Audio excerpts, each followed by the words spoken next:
저는 최진석이라고 합니다.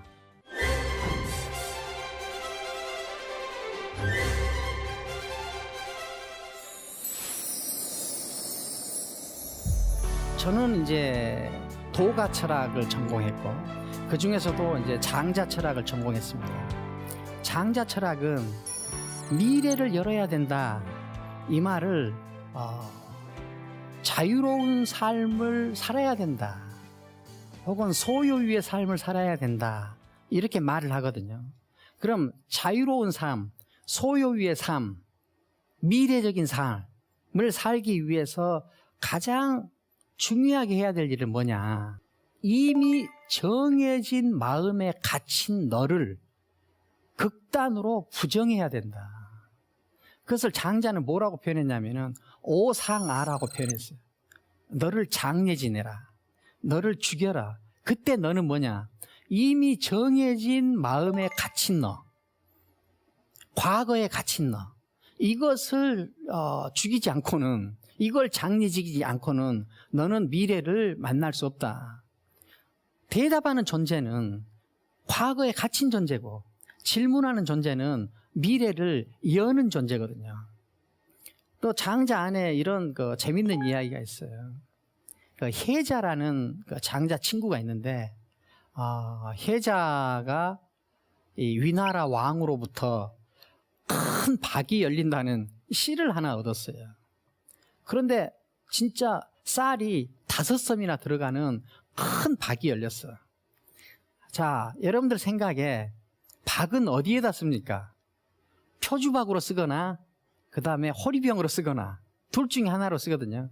그런데 박이, 쌀이 한 5섬이나 들어갈 정도로 큰 박이라면은 호리병으로 쓸 수 없죠. 그 다음에 표주박으로 쓸 수도 없죠. 그러니까 혜자가 그것을 그냥 아무 필요 없다고 하고 깨버렸어요.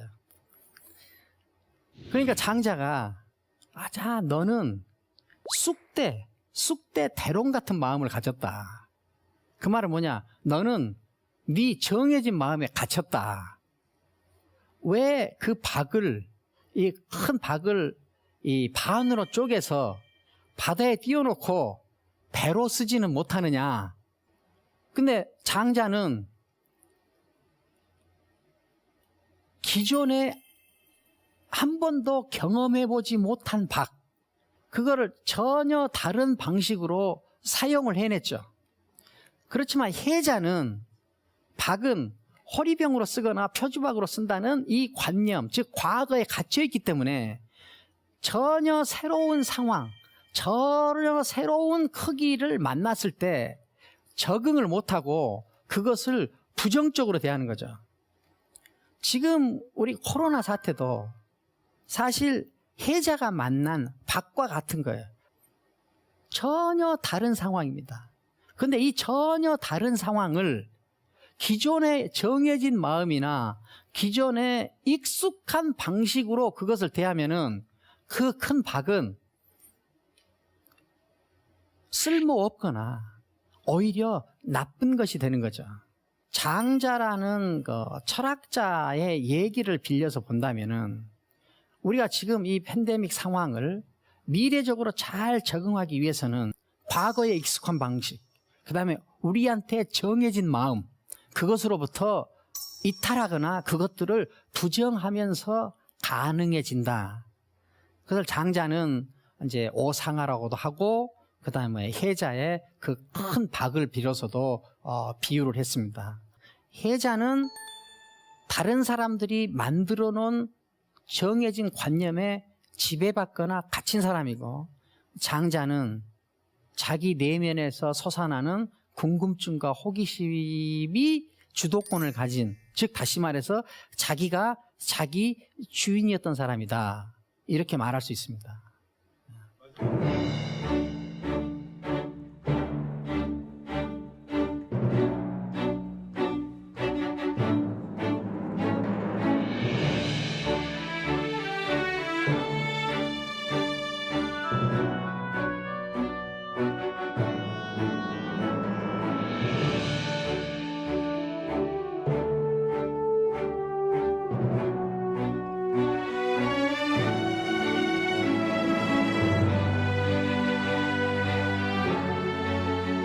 유럽에서는 그 팬데믹, 즉 패스트가 창궐할 때 그때 그 중세 그 봉건 사회였습니다.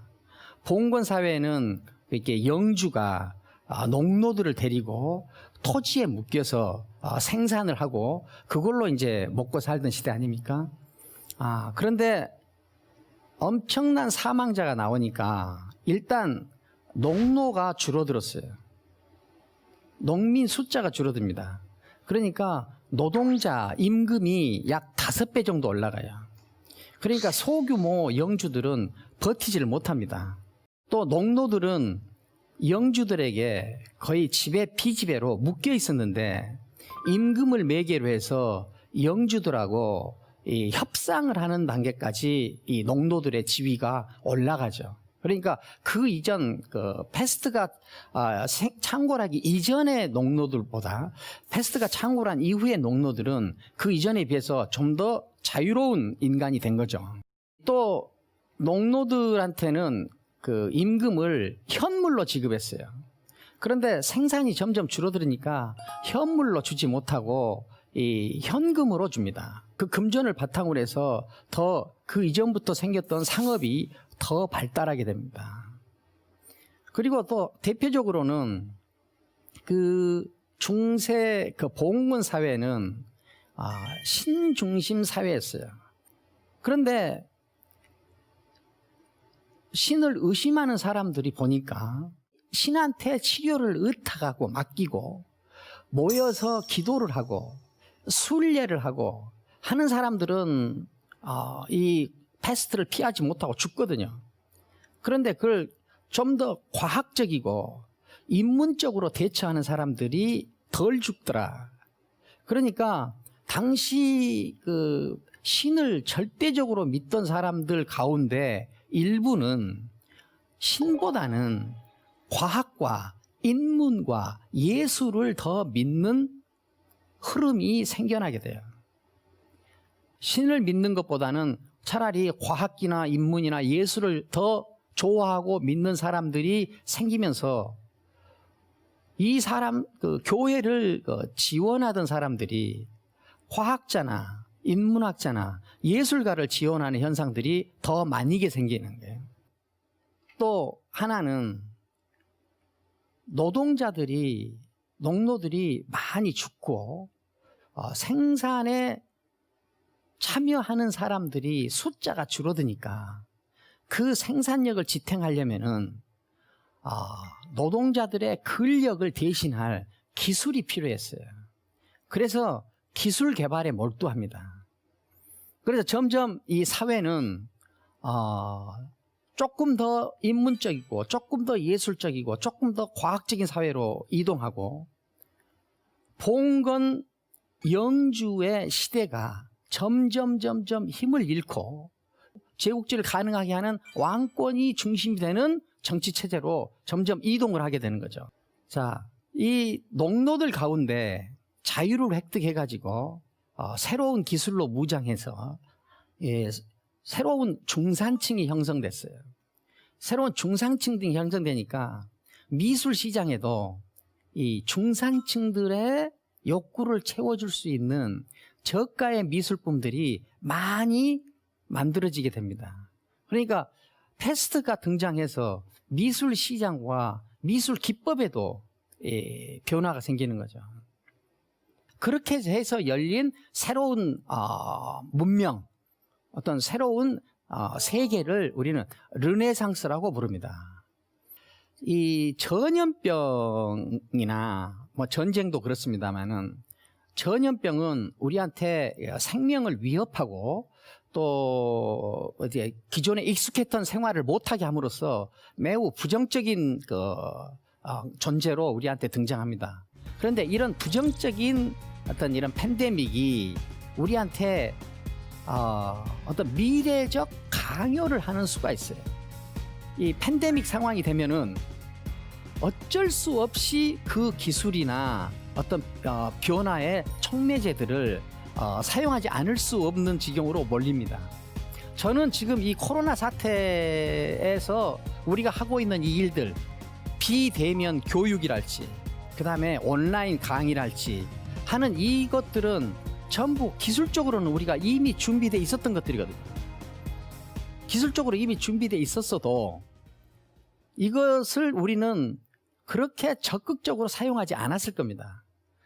그런데 코로나 바이러스가 창궐 해서 그런 사용하지 않으면 안 될 상황에 우리가 몰리니까 지금 우리는 이미 준비돼서 우리의 사용을 기다리고 있던 것들을 생활 속으로 적극적으로 들고 나옵니다.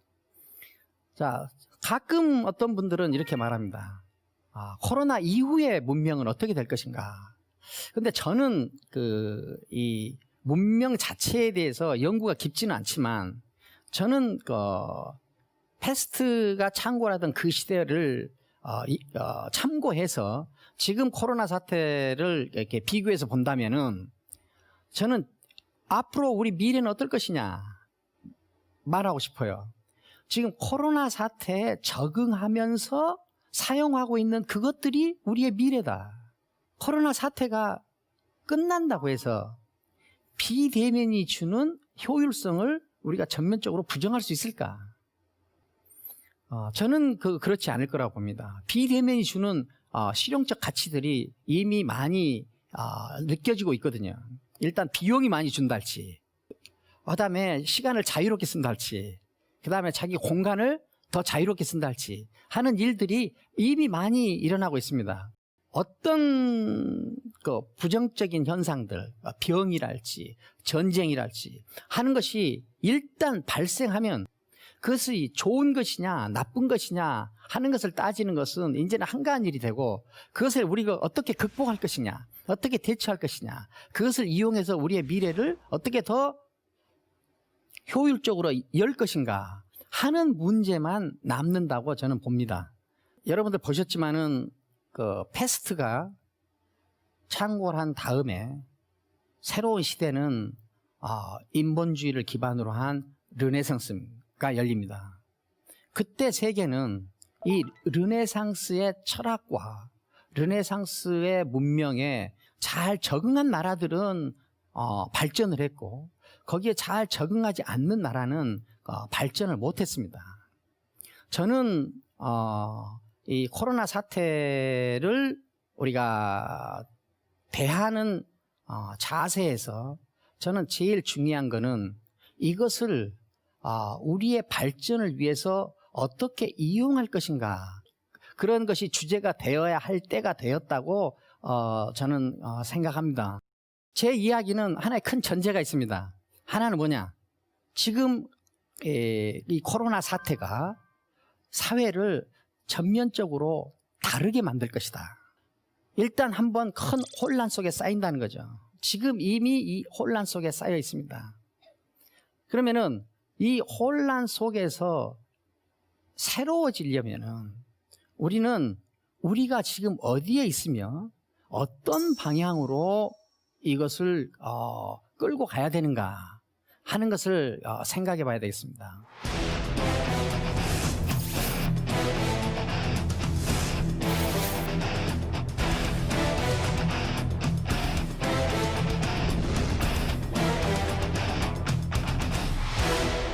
우리나라는 지금 어떤 의미에서 중진국 중에서 최상위 레벨에 있습니다. 그래서 우리나라는 이제 중진국 최상위 레벨을 벗어나서 넘어서서 어떻게 하면은 선도국가 위치에 올라서느냐, 혹은 전략국가 높이에 올라서느냐, 인류국가의 높이에 올라서느냐 하는 문제가 우리의 가장 큰 사명이 된 때라고 봅니다. 중진국을 넘어서서 선진국 레벨에 올라선 나라를 우리는 전략국가라고 그럽니다. 전략국가나 선도국가는 판을 짜는 나라입니다. 전술국가나 추격국가는 짜진 판 안에서 사는 겁니다. 자, 그러면은 전술국가와 전략국가, 선도국가와 선진국가 중에서 가장 큰 차이는 뭐냐? 전략국가는 지식 생산국이고 전술국가는 지식 수입국입니다. 지식 수입국이라는 것은 내 삶을 이루는 혹은 내 삶을 사는 어떤 질서와 생각이나 가치들이 우리로부터 생산되지 않았다는 거죠. 지금 우리가 처한 상황에서는 우리는 지금 선도국가를 지향하는 것, 즉 지식 수입국에서 지식 생산국으로 나아가는 것, 혹은 다른 사람의 생각의 결과를 수행하며 사는 삶에서 우리가 스스로 생각해서 사는 삶으로 나아가는 것. 우리가 지금 해야 될 일은 저는 이것밖에 없다는 거예요. 그런데 이것이 우리한테 가능하냐? 지금 우리는 4차 산업혁명 시대에 이미 진입했다고 그럽니다. 그런데 4차 산업혁명이 일어나기 전까지 우리의 삶은 1760년에서 1840년까지 영국에서 일어났던 산업혁명의 그 사회 경제적 구조가 심화되고 넓어지고 강화되는 겁니다. 그래서 1760년에서 1840년 이 산업혁명 기간에 새로 형성된 산업 구조로 만들어진 어떤 그 사회 경제적 시스템, 사회 경제적 위계 질서, 이거는 1820년대에 거의 정해집니다. 그래서 1820년대를 역사에서는 Great Divergence, 대분기라고 하죠. 그런데 1820년대 선진국과 후진국은 그때 딱 갈라져서 사실은 지금까지 이 선진국과 후진국의 위계 질서는 그대로 유지됩니다. 그런데 돌출적으로 한 나라가 후진국에서 시작해서 거의 선진국 높이까지 근접한 나라가 생겼어요. 이건 유일한 나라고 매우 돌출적인 나라입니다. 이 나라가 바로 대한민국입니다. 그런데 대한민국이 아직 이 선진국의 높이에 어떤 올라서지는 지금 못한 상황이죠. 자, 그러면은 우리가 지금 추격국가에서 선도국가로, 또 중진국에서 선진국으로, 전술국가에서 전략국가로 올라설 수 있느냐? 저는 역사적 사례만을 가지고 본다면은 1820년대 그때 만들어진 사회 경제적 구조가 지금까지 그대로 유지되고 있는데, 만약에 이 판이, 즉 다시 말해서 이 구조가 깨진다면은 우리는 그 깨진 틈새를 이용해서 전혀 다른 게임을 해볼 수 있습니다. 후발주자가 앞서가는 주자들을 따라잡는 방법은 그 판이 깨지는 수밖에 없습니다. 그 판이 깨지지 않는다면 이건 상당히 어려운 일일 수밖에 없죠. 그래서 저는 우리나라가 지금 이 상황에서 선도국가를 한번 노려볼 수 있는 거는 지금 판이 깨지고 있을 때 우리가 그래도 국력이 제일 강할 때다. 저는 지금의 이 상황이 4차 산업혁명으로 기존의 판이 깨지고 우리가 국력이 제일 강한 이때에 전략국가가 돼버려는 마음을 먹는다면 할 수 있는 기회가 됐다. 이 판을 깨는 역할을 더 가속시키는 일을 저는 코로나 바이러스라고 봅니다. 코로나 바이러스도 우리 사회를, 우리 문명을 어떤 방식으로든지 크게 변화시킬 것이다.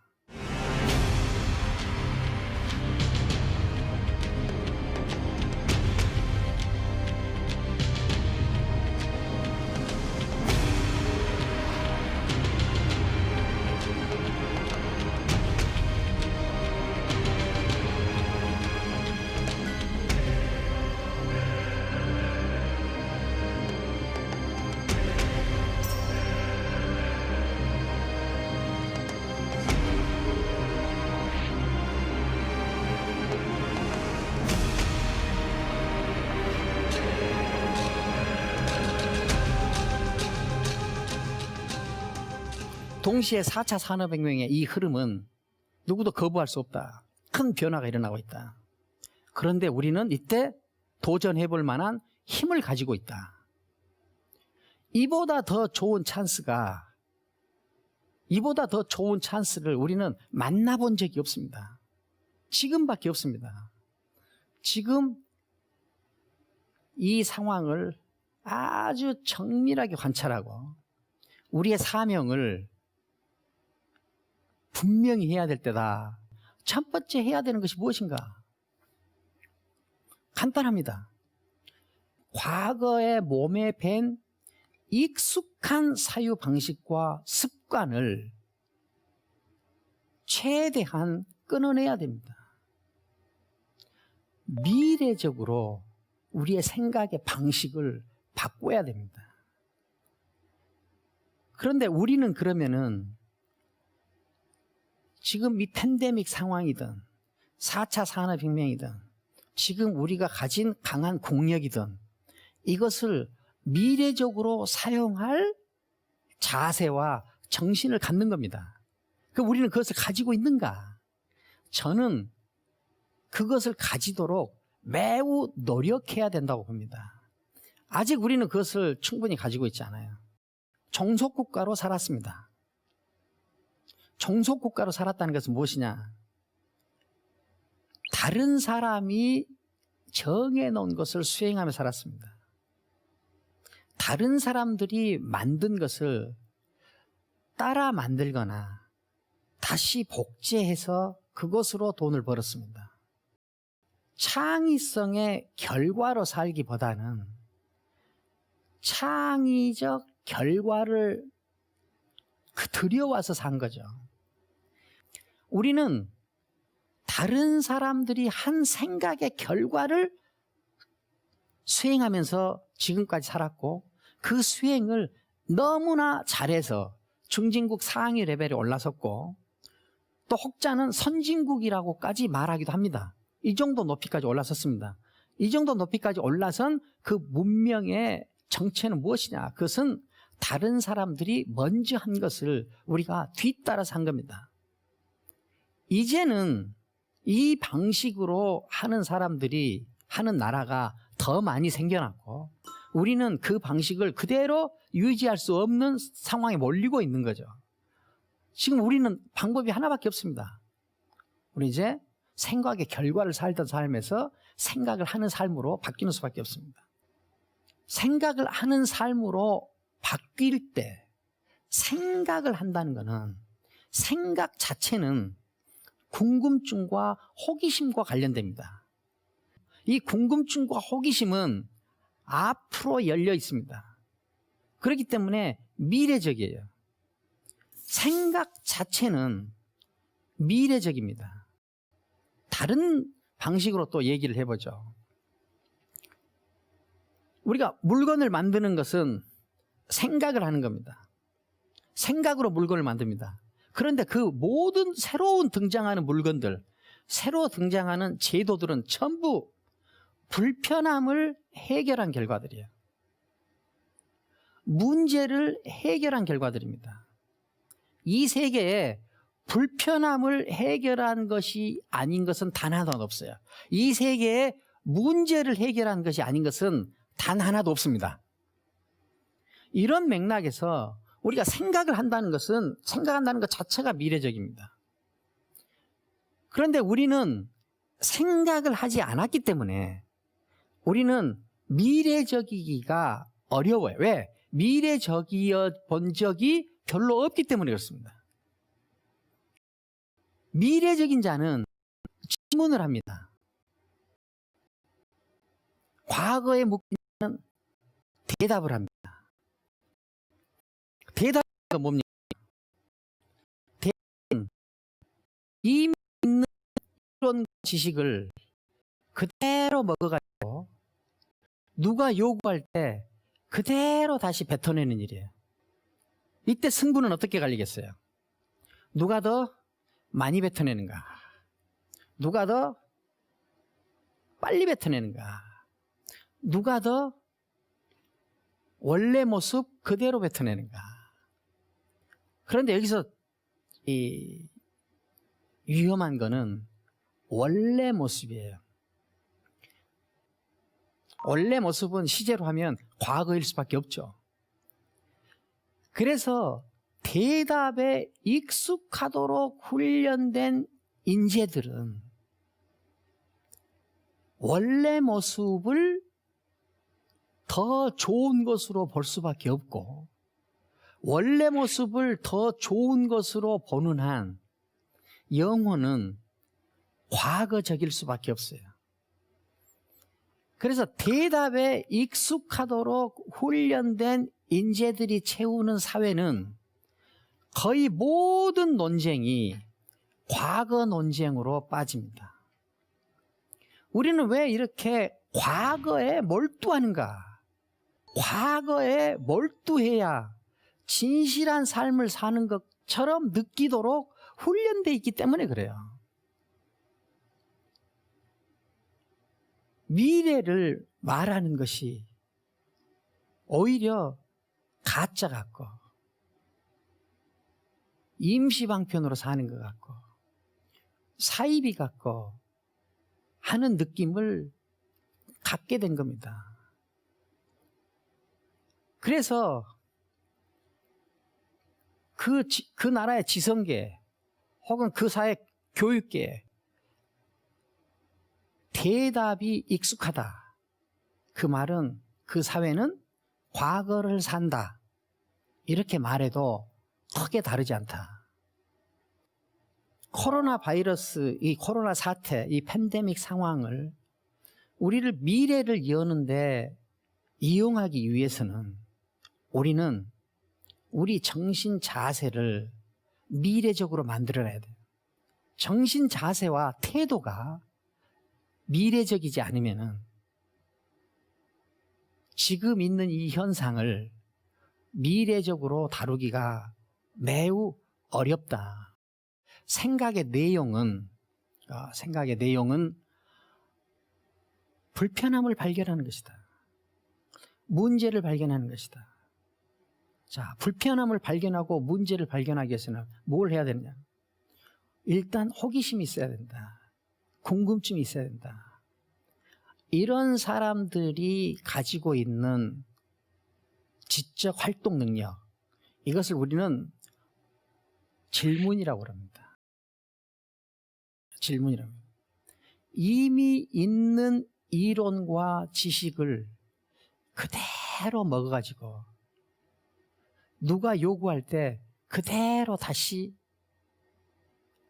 뱉어내는 대답과 달리 질문은 자기 안에 있는 궁금증과 호기심이 안에 머물지 못하고 밖으로 튀어나오는 거예요.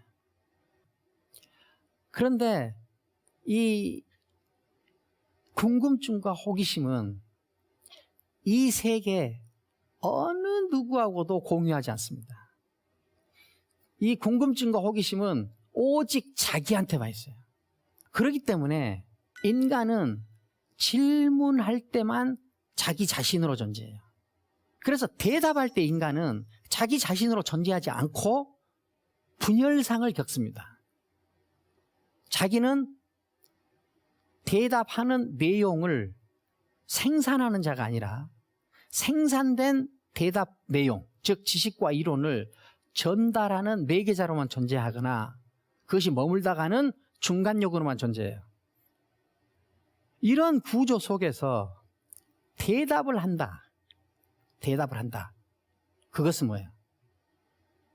내가 분열돼 있다. 내가 아니다. 내가 아닐 뿐만이 아니라 나는 지식과 이론이 내 안에서 더 권위를 갖기 때문에 항상 더 좋은 것, 더 권위 있는 것, 더 아름다운 것, 더 가치 있는 것은 나 아닌 밖에 있다고 생각한다. 권위와 가치와 진리 면에서 나는 항상 주변이다. 소외됐다. 그러니까 어떻게 돼요? 행복하기가 매우 어려운 구조죠. 내가 사는 것 같지 않기 때문에 행복한 느낌이 들지 않는 겁니다. 그렇기 때문에 대답에 익숙하도록 훈련된 인재들은 사실 행복도가 낮을 수밖에 없다. 내가 나를 살지 않기 때문에. 질문하는 자들, 생각하는 자들은 자기 안에 있는 궁금증과 호기심이 밖으로 튀어나옴으로써 자기에게만 있는 것이 작용을 해요. 그렇기 때문에 그때만 자기 자신이야. 그래서 질문하는 자들은 항상 행복하고 생산자 위치에 서고 지배자 위치에 서게 되는 겁니다. 그런데 생각하는 삶을 살고 싶다고 해서 바로 생각하는 삶을 살아지느냐? 판이 깨지는 상황, 기존에 있었던 기술이 미래를 향해서 사용되도록 강요되는 상황, 이 상황을 자세히 관찰해서 거기에 올라타는 수밖에 없다. 그렇게 이용하기 위해서 우리의 영혼을 미래로 나아가는 것이 습관이 되도록 단련을 해야 되는데, 그거는 우리에게 익숙한 대답하는 방식으로는 안 되고, 우리에게는 아직 덜 익숙한 질문하는 방식으로만 가능하다. 그런데 질문하는 자들은 자기 자신으로 존재한다. 우리가 노자를 이야기할 때는 공자를 이야기할 수밖에 없죠. 근데 공자는 이런 말을 합니다. 예에 맞지 않으면은 보지도 마라. 예에 맞지 않으면은 듣지도 마라. 예에 맞지 않으면은 말하지도 마라. 예에 맞지 않으면은 움직이지도 마라. 보편적 관념, 보편적 이념입니다. 그러니까 모든 사회가 다 보편적으로 옳다고 하는 그것에 따라서 살아라. 그런데 노자는 모든 사람들이 좋다고 하는 그것을 네가 좋은 것으로 알면 너는 사라진다. 노자는 그래서 어떻게 돼요? 보편적 이념의 지배를 받아들여서 사라지는 자아가 아니라 내 안에서 솟아나는 생명력, 그 생명력들이 자발적으로 발휘되게 해서 그런 자발적인 개인들이 연합해서 만든 사회가 강하다.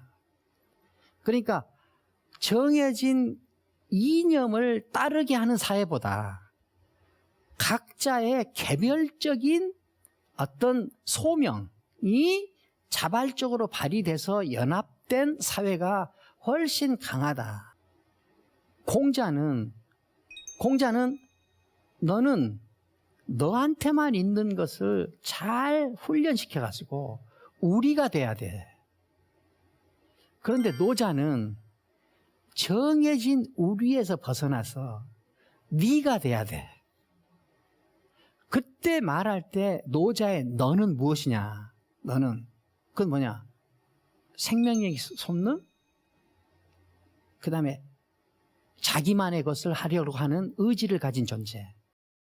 우리가 정해진 관념에 익숙한 사람들은 바람직한 것을 수행하려 노력합니다.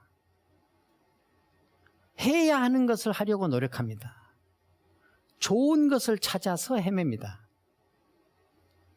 그런데 내가 살아있는 나는